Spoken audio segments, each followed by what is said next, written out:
விழிகளின் அருகினில் வானம், வெகு தொலைவினில் தொலைவினில் தூக்கம். இது 5 புலன்களின் ஏக்கம், என் முதல் முதல் அனுபவம்.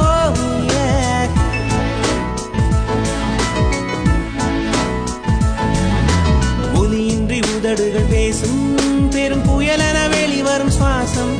ஒரு சுவடின்றி நடந்திடும் பாதம், இது அதிசயம்.